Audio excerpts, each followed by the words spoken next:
बीजों के प्रसंस्करण की वृद्धि किए जाने के लिए और बीज उत्पादन को बढ़ाए जाने की दृष्टि से सीड पार्क स्थापना करने का निर्णय किया है।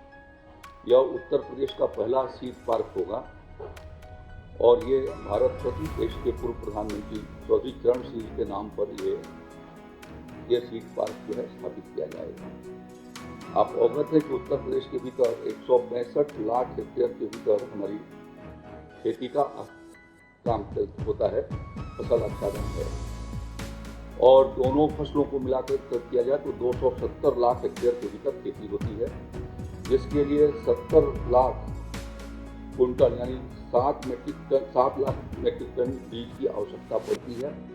राज्य अभी 46 लाख कुंटल ही बीज पैदा कर पाता है और शेष बीज जो है वो पड़ोसी राज्यों से आता है। हमारे राज्य के भीतर कोई बीज का उत्पादन को प्रोत्साहित किया जाए और साथ साथ में एक उन्नतशील बीज उनको प्रसंस्कृत करके दिया जाए। इस नाते से ये सीड पार्क स्थापित किए जाने का निर्णय हम लोगों ने किया है कि राज्य के 5 क्लाइमेटिक जोन, प्रदेश के भीतर 9 क्लाइमेटिक जोन हैं, कृषि के 9 क्लाइमेटिक जोन हैं, जिसमें से 5 क्लाइमेटिक जोन के भीतर पार्क लगाया जाएगा और चरणबद्ध तरीके से ये पार्क बनेगा। पहला पार्क के बारे में आज निर्णय हुआ है जो लखनऊ के अटारी फार्म के भीतर वो स्थापित किया जाएगा। भविष्य अर्थात अमृत जो योजना है हमारी, इससे संबंधित है दोनों ही प्रस्ताव।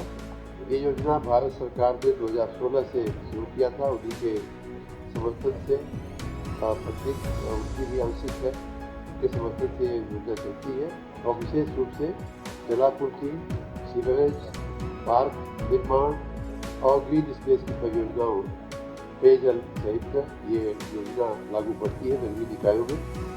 अब एक योजना में कुल 328 कार्य दिए गए थे 60 निकायों में, जिनमें से 307 पूरे हो चुके हैं, 21 गतिशील हैं। और उसी प्रकार हमें 2 योजना में जो वर्तमान में चल रही है उसमें भी 372 निकायों में 529 काम लिए गए हैं, जिनमें पेयजल के काम है, सीवरेज के, वाटर रीयूज के काम है, पार्क और ग्रीन स्पेस के काम है, वाटर बॉडी के काम है।